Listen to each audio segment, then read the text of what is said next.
Vamos a abrir entonces nuestra Biblia en Efesios 5, desde el versículo 21 al versículo 33. Cuando lo encuentres se va poniendo en pie para que leamos la palabra de Dios. Amén. Efesios capítulo 5, desde el versículo 21 al 33. Dice así la palabra de Dios. Someteos unos a otros en el temor de Dios. Las casadas estén sujetas a sus propios maridos como al Señor. Porque el marido es cabeza de la mujer, así como Cristo es cabeza de la iglesia, la cual es su cuerpo, y Él es su Salvador. Así que, como la iglesia está sujeta a Cristo, así también las casadas lo estén a sus maridos en todo.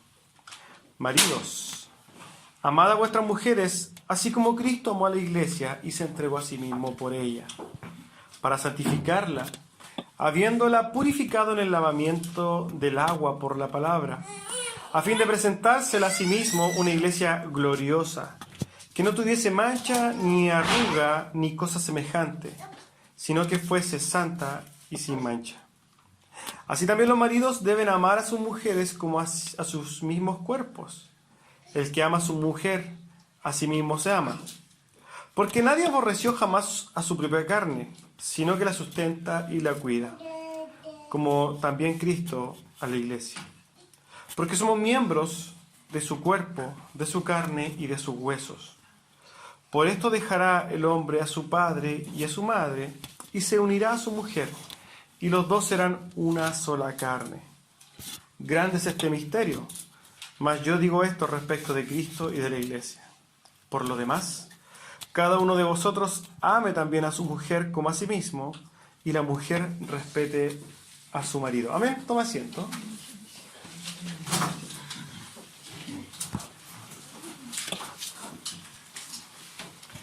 Si ustedes se fijan,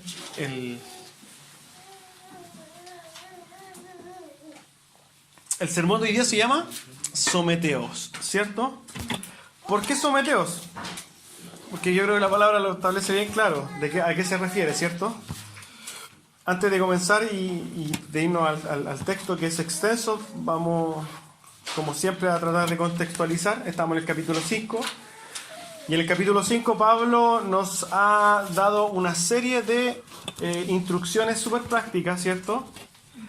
Partió diciéndonos que teníamos que ser imitadores de Dios, andar como Cristo, ¿cierto? Como Cristo anduvo en amor. Tampoco teníamos que dejar que nadie nos engañe. No tenemos que ser partícipes con los impíos en las obras infructuosas de la carne. La semana pasada vimos que Pablo nos recomendaba, y en este caso Dios nos decía, sed sabios, ¿cierto?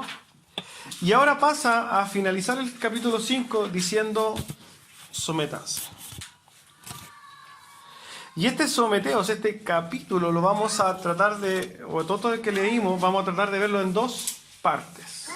¿Ya? Lo primero que vamos a ver es someteos unos a otros en el temor de Dios, porque eso tiene que ver con todos, cada uno de nosotros.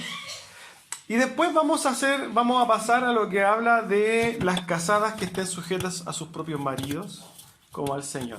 Vamos entonces a hablarlo en dos, pensémoslo así, dos subtítulos. Primero, someteos unos a otros. Y después vamos a hablar del matrimonio. ¿Amén? Entonces vamos, como el pasaje es extenso, vamos a tratar de verlo y vamos a comenzar a profundizar esto. ¿Amén? Lo primero que vamos a ver entonces es someteos unos a otros en el temor de Dios. Esto es el versículo 21, ¿cierto? Someteos unos a otros en el temor de Dios. La palabra griega utilizada en el texto es la palabra upotazo. ¿Qué quiere decir upotazo? Representa una vieja figura militar. Upotazo se refería a alinearse debajo de. Por ejemplo, estaba el capitán y después venían, no sé, las otras personas, las personas que se manejan en la jerarquía militar, yo creo que van a saber qué viene. Pero imaginemos que los soldados se tienen que someter al que está a la cabeza, ¿cierto? Ese es el sentido de la palabra griega y es la que Pablo utiliza aquí, que tiene una extensión de, por ejemplo, someterse, sujetarse, es mucho más amplia. Cuando nosotros hablamos de la palabra someterse, hermanos, y si nosotros nos vamos con la palabra someterse a buscar en el diccionario, nos va a decir lo siguiente: aceptar la autoridad o la voluntad de otra persona, generalmente sin oponer resistencia. ¿Qué es someterse? Someterse es aceptar la autoridad o voluntad de otra persona, ¿ya? Y cuando hablamos de sujetarse, que yo creo que esta palabra upotazo en griego mezcla estas dos cosas, sujetarse dice lo siguiente: aplicar un elemento o pieza a un objeto para que no se caiga o no se mueve. Tiene que ver con afianzar, con afirmar. Cuando nosotros entonces tratamos de comprender esta palabra griega, vamos a ver que hay dos aspectos. Uno que tiene que ver con la autoridad propiamente tal, o sea, la persona que está arriba manda, pero también tiene que ver con una cosa que tiene que ver como sujetarse, como que la persona que está arriba me sostiene, como que yo en esa persona me afirmo, como que en esa persona yo me sujeto, ¿entienden? Entonces la palabra upotazo tiene dos sentidos: obedecer y entre comillas depender. Obedecer y depender. Por ejemplo, los jóvenes, ¿cierto? Los jóvenes tienen a sus padres, les guste o no les guste. Muchas veces sí les gusta y otras veces no les gusta. Cuando no les gusta al padre o la madre, cuando los manda, ¿cierto? Pero lo que dice el Señor aquí es: sométanse los unos a los otros. Es: sométanse a la autoridad que Dios puso por delante de ustedes. Pero así como ustedes tienen que someterse porque ustedes hacen caso, ¿cierto? También ustedes son sostenidos por sus padres. A ustedes, sus papás le compran la ropa, sus papás les dan alimento, sus papás pagan el techo, ¿cierto? Ustedes dependen de sus padres. Esta misma relación no solamente tiene que ver con los niños, sino que tiene que ver con todos nosotros. Así como usted se tiene que sujetar, por ejemplo, eclesiásticamente a su pastor, ¿cierto? Porque su pastor es su autoridad. Asimismo, usted depende, entre comillas, espiritualmente o es sostenido espiritualmente por su pastor. ¿Se entiende esta relación bidireccional, pensémoslo así? Que de alguna forma usted no solamente depende de autoridad, sino que también usted necesita de esa posición. ¿Amén? Entonces, cuando Pablo está diciendo someteos los unos a los otros en el temor de Dios, nosotros tenemos que preguntarnos primeramente, ¿a qué le está hablando? ¿A qué le está diciendo sométanse los unos a los otros? Le está hablando a la iglesia de Éfeso, ¿cierto? Pero nosotros comprendemos que cuando le habla a la iglesia de Éfeso y es como la palabra de Dios revelada para nosotros, ¿a quién le está hablando? A cada uno de nosotros. Es como si Pablo se parara aquí delante y dijera: Iglesia Reformada de Santiago, por favor, sométanse los unos a los otros. Y esto nos quiere decir intrínsecamente algo. Cuando Pablo está diciendo sométanse los unos a los otros, está infiriendo, está diciendo también que dentro de la iglesia existe una jerarquía. Si es que todos fueran iguales, ¿cierto? No tuviera ni uno más, pensemos así, más cargo que el otro, Pablo no podría decir esto, ¿cierto? Pero dice sométanse los unos a los otros, entendiendo que hay autoridad en la iglesia. Y en la iglesia hay autoridad, ¿cierto? Existe una jerarquía en la iglesia. Está el pastor, después van a estar los diáconos cuando tengamos diáconos. Y esas personas son personas que tienen una posición, los ancianos, una posición de autoridad respecto de la iglesia. Si nosotros también podemos extrapolar esto, podemos sacarlo del contexto de la iglesia y nos vamos a la familia, en la familia nosotros también tenemos autoridad puesta por Dios, que es lo que vamos a ver en la segunda parte, en el segundo subtítulo. Entonces, volviendo a nosotros como iglesia, el consejo de Dios es sométanse, hermanos, sométanse unos a otros en el temor de Dios. Sométanse a la jerarquía eclesiástica que está puesta. Pero dice, ¿por qué deberíamos hacerlo, hermanos? Dice, en el temor de Dios. ¿Por qué debemos someternos entonces? Por el temor de Dios. Cuando nosotros hablamos del temor de Dios, mucha gente tiene esta duda de ¿por qué tengo que temerle a Dios? Porque entiende que el temor es miedo.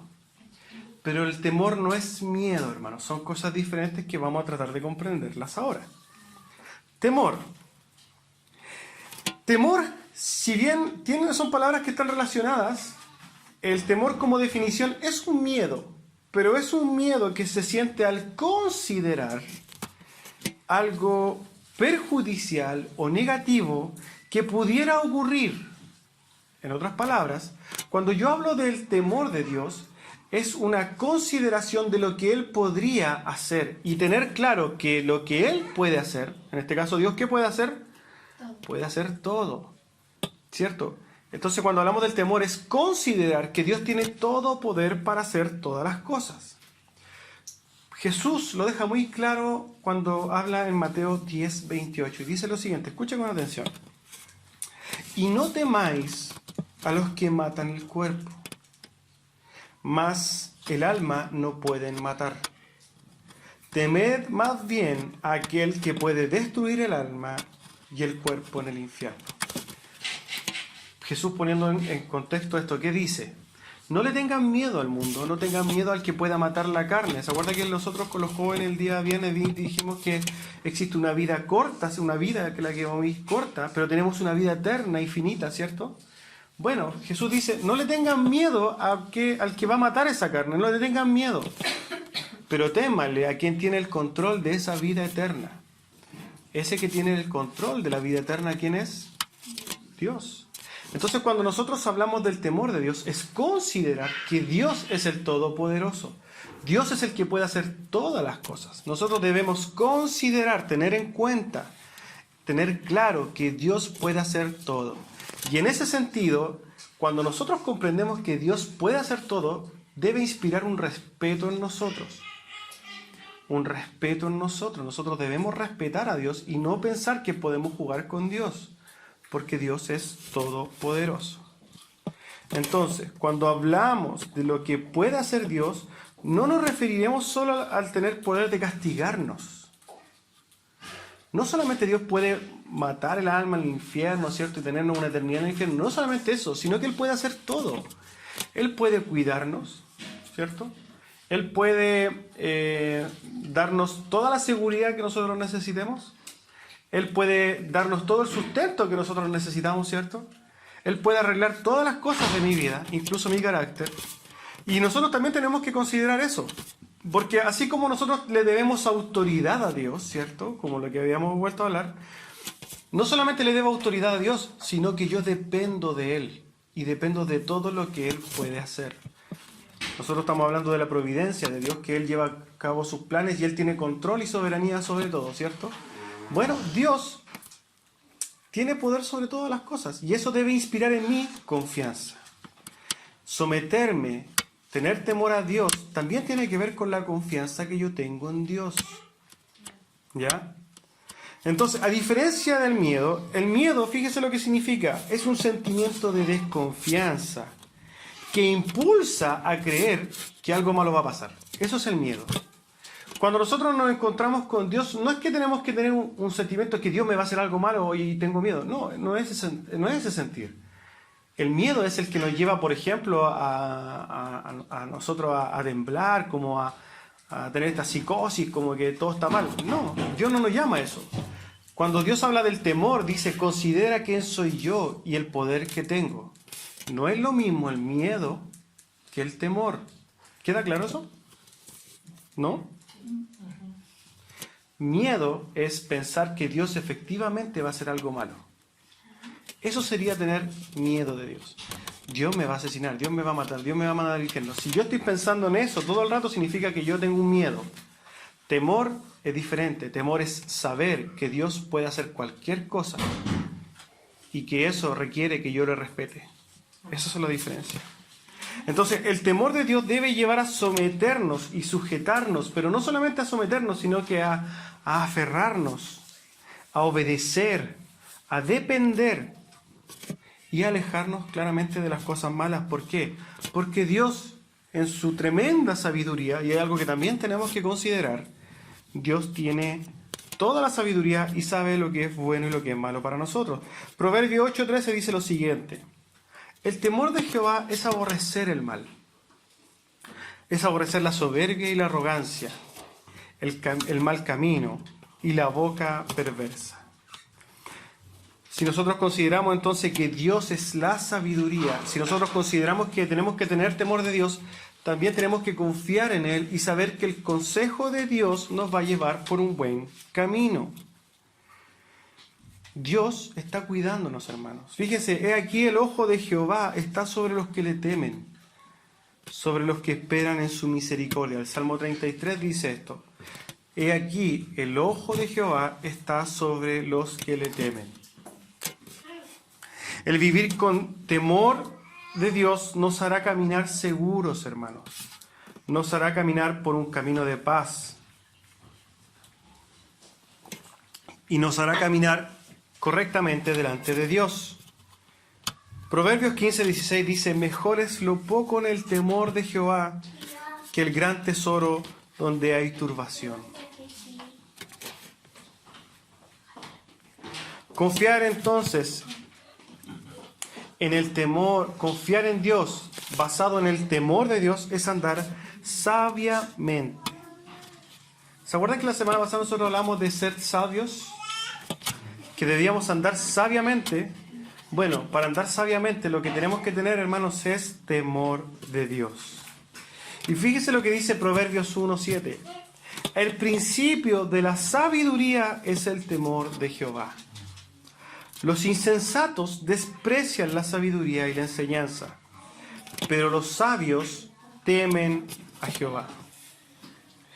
Cuando nosotros consideramos esto entonces, hermanos, lo que le puedo recomendar es: tenga cuidado, porque Dios todo lo ve. Usted nunca va a engañar a Dios. Tenga ojo, porque muchas veces nosotros pensamos que vamos a engañar a Dios, pero no es así. Dios es omnipresente, omnisciente, todo lo ve, todo lo sabe. No pensemos que nosotros podemos jugar con Dios. Considere bien a Dios. Considere que Dios es inexplicablemente grande e inentendible. Obedezca a Dios y tendrá bien. Confíe en Dios y en sus caminos. Confíe en la sabiduría de Dios. Créale a Dios y será bendecido. Salmo 128 dice: bienaventurado todo aquel que teme a Jehová, que anda en sus caminos. Cuando nosotros tememos a Jehová, consideramos la grandeza de Dios, le hacemos caso, confiamos en Él, créame que serán bendecidos. Y no estamos hablando de que serán bendecidos porque van a tener mucho dinero, no. Van a ser bendecidos porque tendrán paz, porque dormirán bien, porque no tendrán problemas como los que tiene el mundo, sino que vivirán confiadamente. ¿Amén? Esto tiene que ver con el someternos unos a otros. ¿Por qué deberíamos entonces nosotros someternos a Dios? ¿Por qué nosotros deberíamos hacerle caso a Dios, hermanos? Es porque sabemos quién es nuestro Dios. Y cuando conocemos que Dios es gigante, enorme, nosotros deberíamos automáticamente entender que tenemos que hacerle caso. Y cuando nosotros le hacemos caso, tenemos que ir a la Escritura y Él dice: sométanse, sujétense, confíen, obedezcan. Tenemos claro entonces que someternos, cuando la Biblia dice sométanse, estamos hablando no solamente de obedecer, sino que de sujetarnos, de aferrarnos, de confiar. ¿Amén? Cuando nosotros tenemos claro este concepto, podemos pasar al segundo subtítulo. ¿Cuál es? Las casadas estén sujetas a sus propios maridos como al Señor. Y aquí, si ustedes se fijan, tenemos todo el texto que acabamos de leer. Segundo subtítulo, entonces: las casadas estén sujetas a sus propios maridos como al Señor. Versículo 23. Porque el marido es la cabeza de la mujer, así como Cristo es cabeza de la iglesia, la cual es su cuerpo, y Él es su Salvador. Fíjense que los movimientos feministas que tachan a la Biblia de machista, muchos toman este texto como decir, mira, ¿no veis? ¿No ves que ahí ponen al hombre por sobre la mujer? Y podríamos decir, sí, tienes razón, pero no es tan simple como parece la cosa. No es tan así como que la mujer poco menos que es el Perkin del esposo. No es que el hombre va a decirle tírate de cabeza y ella se va a tener que tirar de cabeza. Vamos a tratar de profundizar lo que dice Pablo en este sentido, para que nosotros tengamos claro cuál es la relación marital hombre-mujer. No solamente los que somos casados, sino los que ustedes que se van a casar en algún momento, tengan claro eso. Sí, se van a casar. Ahora yo creo que no lo piensan, pero sí se van a casar. ¿Ya? Entonces, así como en la iglesia existe una jerarquía, ¿cierto? En la familia también existe una jerarquía. ¿Ya? En la iglesia está el pastor arriba, ¿cierto? Después los ancianos, diáconos, etc. En la familia está el hombre de la familia como primer autoridad. Después está la mamá y después están los hijos. ¿Ya? Al último. Pero no se preocupen, porque después ustedes van a ser padres y madres y van a tener esa misma responsabilidad. Las casadas estén sujetas, entonces, estén sometidas a sus esposos. Cuando hablamos de sometidas, ya sabemos que sometimiento tiene que ver ponerse como al amparo de, ponerse, aferrarse a, en este caso es, la mujer debe sujetarse de su marido, debe de alguna forma confiar en su marido, pero también tiene que obedecer a su marido, y eso lo vamos a contextualizar antes que me tiren tomate, ¿cierto? Tiene que confiar, es una relación de confianza, es una relación de que usted sabe que ante Dios, Dios puso a su marido de autoridad sobre usted. Y él obedecer a su esposo, sujetarse a su esposo, confiar en su esposo, es hacerlo en Dios. ¿Ya? Entonces, no se trata de dar órdenes para los hombres. No se trata de un maltrato. No se trata que el hombre siempre va a decir, bueno, es que ¿qué comemos? ¿Pizza o completo? Y el hombre diga completo y siempre vamos a comer completo. No se trata de eso. No se trata que la voluntad de la mujer esté como subyugada, como que esté... No es que la mujer sea una esclava del hombre. Que se entienda bien esto. ¿Ya? Porque a simple vista, cuando dicen mujeres sométanse a su marido, lo primero, entonces el hombre manda todo. Si bien el hombre es responsable de todo, vamos a tratar de esclarecer esta relación. Amén. Primero, la obediencia es importantísima, pero también tiene una jerarquía. Y las mujeres, la primera obediencia que tienen no es con sus maridos, sino con Dios. Nosotros, ante la autoridad, Pablo o la Biblia, Dios nos dice sométanse a las autoridades terrenales. Tenemos una obligación para con las autoridades. Tenemos una obligación para con nuestras familias. Pero la primera obligación, hermano, antes que obedecer a los hombres, es obedecer a Dios. En ese sentido, si por ejemplo un esposo le dice a su esposa, vamos y nos vamos a ir a robar esto del supermercado, ¿la mujer debería someterse a su esposo? No. ¿Por qué? Porque el primer sometimiento viene ante Dios y Dios dice, no robarás. Cuando nosotros hablamos de que el hombre no significa que le va a decir a la mujer que haga cualquier cosa, estamos hablando de que primero, la mujer no puede hacer cualquier cosa que vaya en contra de Dios. ¿Ya? Tenemos que tener muy claro. Y es por eso que Dios en la Biblia, esto es como un comentario aparte, es por eso que Dios en su palabra nos deja muy claro, y eso se lo digo a ustedes los jóvenes, no se unan en yugos desiguales. No busquen parejas, pololos, novios, etcétera, que no sean cristianos. ¿Sabe por qué? Porque Dios tiene un diseño perfecto para un matrimonio. Y cuando uno de ustedes se vaya a buscar a una mujer del mundo o un hombre del mundo, esto va a traer conflicto. Porque usted va a querer buscar las cosas de Dios y esa otra persona no va a estar ni ahí con las cosas de Dios. Si usted es hombre, su mujer no está ni ahí con someterse, y si usted es mujer y su esposo no es convertido, su esposo la va a llevar por cualquier lado. Por eso sean sabios, sométanse a Dios y van a tener prosperidad, van a estar bien, van a ser bendecidos. Cuando Dios dice no se unan en yugos desiguales, jóvenes, es un llamado a confiar en Dios. Confíen en que Dios tiene una pareja perfecta para ustedes. ¿Ya? Ahora bien, comprendamos esto. Vamos a pasar al otro extremo.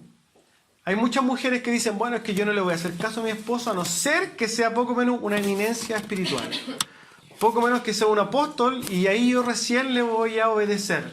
Pero la cosa no es así, hermanas amadas.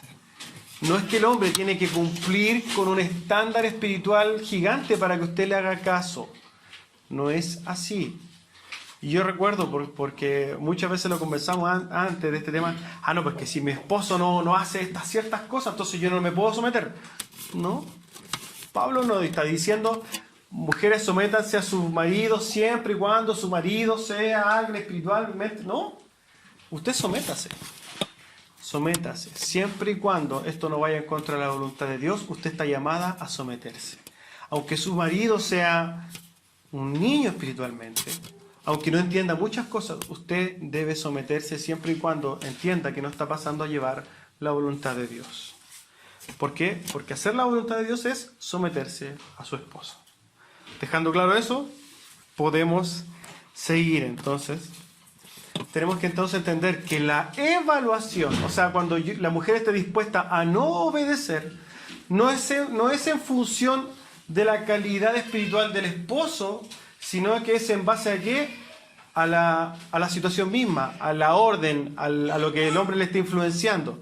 Si el hombre le está influenciando algo malo, ahí usted puede decir no, pero no en virtud del hombre. Si es que el hombre es espiritual o no, no va por ahí la cosa. ¿Amén? Entonces, volviendo a lo que está diciendo Pablo,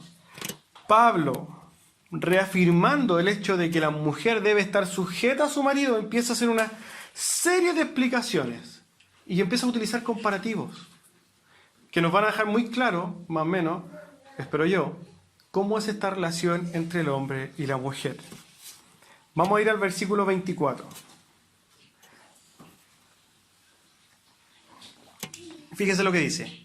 Así que, ¿cierto? Coma. ¿Cómo? ¿Qué es lo que es la palabra cómo? Es un comparativo, ¿cierto? Entonces, como la iglesia está sujeta a Cristo, por un ejemplo, la iglesia está sujeta a Cristo, ¿cierto?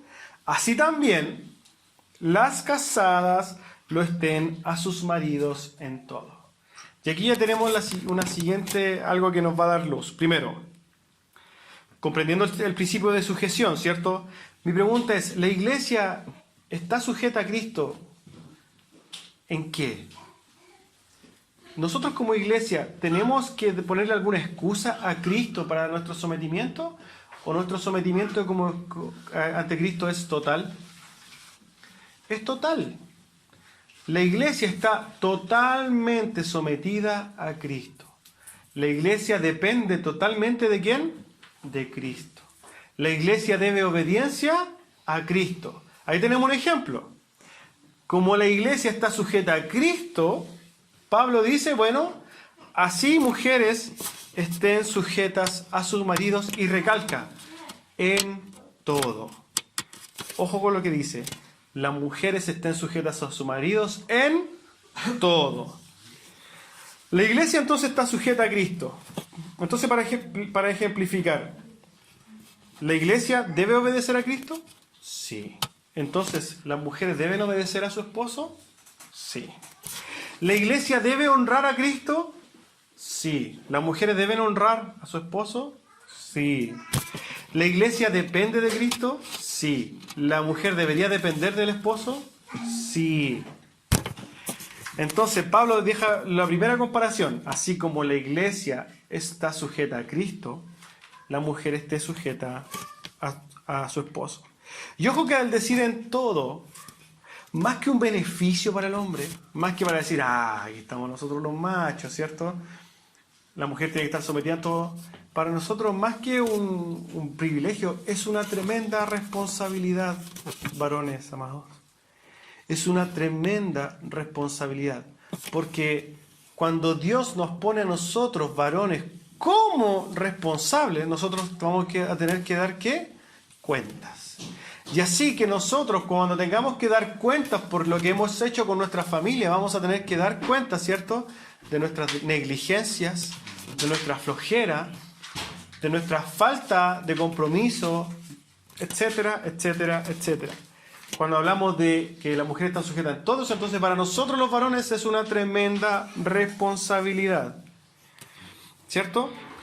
Así cuando hablamos nosotros de sujeción, ¿cierto?, o de sumisión, no podemos olvidarnos del ejemplo máximo de sumisión. El ejemplo máximo de sumisión pisó la tierra hace 2000 años. ¿Quién era? Jesucristo. Jesucristo, ¿cierto?, dijo lo siguiente: mi comida es que se haga la voluntad del que me envió y que acabe su obra. Jesús no vino aquí al mundo para hacer su propia voluntad. Vino a hacer la voluntad de quien le envió, el Padre, ¿cierto? Y Jesús estaba sujeto a su Padre. ¿Y lo hizo hasta qué punto lo hizo? Hasta la muerte. Ese tipo de sumisión deberíamos nosotros llegar a tener. Difícil, ¿cierto? Muy difícil. Pero es lo que nosotros somos llamados a hacer. Pasamos al versículo 25 y encontramos otro comparativo. Maridos, amad a vuestras mujeres, así como, comparativo, Cristo amó la iglesia y se entregó a sí mismo por ella. Bueno, ya entendemos y ya dejamos claro que la mujer debe estar sujeta al varón, ¿cierto?, a su esposo. Pero ahora empezamos a hablar de las responsabilidades del varón. El varón que ahora, que hasta recién estaba súper exaltado, súper privilegiado, bueno, ahora vamos a ver qué tanto es el privilegio que tiene que tener el hombre. Pablo entonces empieza a decirle al tiro a los hombres: amad a vuestras mujeres, ¿cierto? Pablo comienza a decirle en el versículo 25: amad a vuestras mujeres. Pero pone una forma, un comparativo. ¿Cómo deberíamos amar a nuestras mujeres? Como Cristo amó a la iglesia. O sea, estamos hablando de que el estándar de amor que tenemos que tener nosotros para con nuestras esposas es sumamente alto. Ahora bien, ¿cómo amó Cristo a su iglesia? Lo dice el mismo pasaje. Se entregó a sí mismo por ella. Cuando nosotros vemos la obra de Jesucristo, ¿cierto?, y entendemos que Jesucristo se entregó por su iglesia, ¿hasta qué punto lo hizo? Hasta la muerte. Negándose a sí mismo todo el tiempo, hasta la muerte y muerte de cruz. Podemos entonces comprender que para el hombre no es solo recibir respeto, honra y posición, es más bien una tremenda responsabilidad y que requiere un mayor esfuerzo aún que la mujer. ¿Qué requiere más esfuerzo? ¿Someterse o entregarse por completo? Yo creo que la respuesta es clara. Entregarse por completo, ser cabeza, es mucho más difícil que someterse.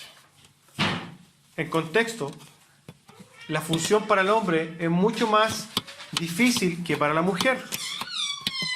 En la práctica, ¿cierto?, de este pasaje, Pablo le estaría diciendo a los hombres lo siguiente: esposos, amen a sus esposas en forma ágape.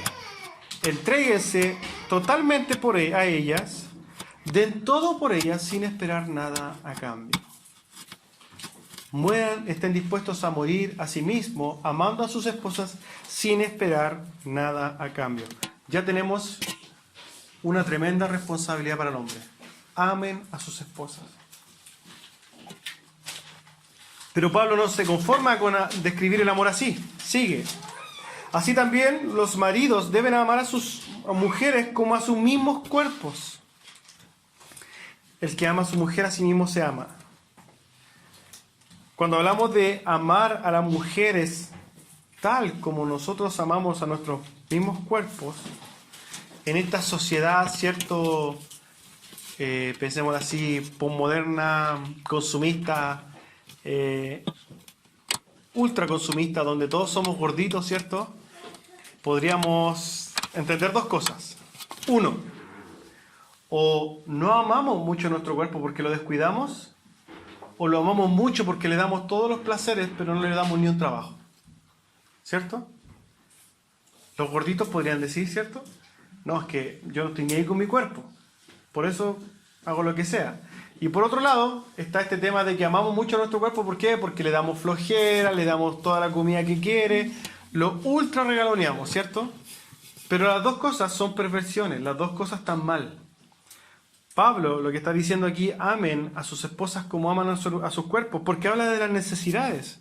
Dice en el versículo 29, porque nadie jamás aborreció su propia carne, sino que la sustenta y la cuida, como también Cristo a la iglesia. Entonces, cuando nosotros hablamos de que darle a la mujer o amarla como a nosotros, estamos hablando de cubrir sus necesidades. Por ejemplo, nosotros tenemos hambre, ¿qué hacemos? Comemos. Es una necesidad. Tenemos necesidades fisiológicas, ¿cierto? Ya sabemos cuáles son. Y las hacemos. ¿Estamos cansados? ¿Qué hacemos? Descansamos. Tenemos sueño. Dormimos. Bueno, así como nosotros no estamos tan preocupados de satisfacernos a nosotros mismos, nuestros cuerpos, Pablo está diciendo, bueno, asimismo, amen a sus esposas. Entonces, en la práctica, hombres, los hombres, nosotros somos llamados a suplir, a cumplir, a satisfacer todas las necesidades de nuestras esposas. Entonces ahora ustedes ya empiezan a poder vengarse de ciertas cosas. Perfecto, yo me someto a ti, pero tú tienes que cumplir con todas las cosas que Dios te manda. La mujer está sujeta, el hombre entrega todo de sí. Versículo 31.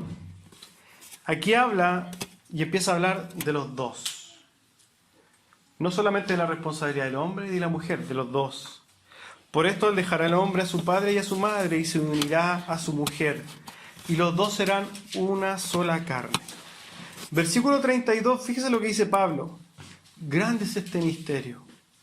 Mas yo digo esto respecto de Cristo y la iglesia. ¿De qué misterio habla, hermanos? Está hablando de este misterio, del misterio de la Trinidad, de que no podemos comprender de cómo tres personas son una, de no podemos entender cómo la iglesia con Cristo es una, de que no podemos entender de cómo la mujer y el hombre son uno. El hombre, la mujer y su esposo ante los ojos de Dios son uno, hermano. Por eso es tan importante que nosotros llevemos un matrimonio conforme a lo que Dios establece, entendiendo que somos uno, hermanos. El hecho de que somos una carne debería generar en nosotros lo que tenemos o queremos por pareja. Deberíamos entender profundamente entonces respecto de esto. Deberíamos dejar claro que nosotros deberíamos dejar el egoísmo de lado. Tendríamos que empezar a pensar, no solamente en mí, sino que pensar en dos, que son uno. No solamente pensar lo que yo quiero, sino lo que queremos. Así deberíamos funcionar nosotros los matrimonios. No qué quieres tú, sino qué queremos los dos. Porque recuerden, somos uno. Si queremos entonces tener un matrimonio sano, duradero, feliz, debemos aplicar este principio. Primero, los varones, de morir a sí mismos y vivir en pos de la mujer. Segundo, las mujeres deben someterse a sus maridos en el temor de Dios. 33. Versículo 33. Por lo demás, cada uno de vosotros ame también a su mujer como a sí mismo. Eso ya lo vimos, ¿cierto? Y dice lo siguiente. Y la mujer respete a su marido. La mujer no solo debe someterse a su marido. No solamente, ya, perfecto, voy a hacer lo que tú quieras. Hágalo, pero hágalo con respeto. ¿Y qué es el respeto? Bueno, el respeto es lo siguiente. Consideración acompañada de cierta sumisión, ¿cierto? Con que se trata a una persona por alguna cualidad situación o circunstancia que la determina y que lleva a acatar lo que dice o establece o a no causarle defensa o perjuicio. En otras palabras, respeto es considerar la posición de su esposo y en base a eso someterse. Para concluir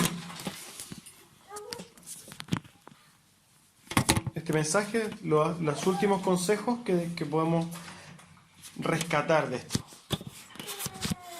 Mujeres, sométanse a sus maridos, respétenlos, ámenlos, sujétense a ellos, confíen en ellos, dense la oportunidad de depender de ellos, porque ellos tienen una responsabilidad y una posición dada por Dios.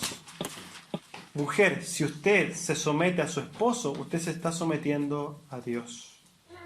Para los hombres, varones, amen a sus esposas y estén dispuestos a entregar todo por ellas, provéanlas, cumplan con sus obligaciones, satisfagan sus necesidades y estén dispuestos hasta morir por ellas, porque son un solo cuerpo y tú darás cuentas a Dios por lo que haces.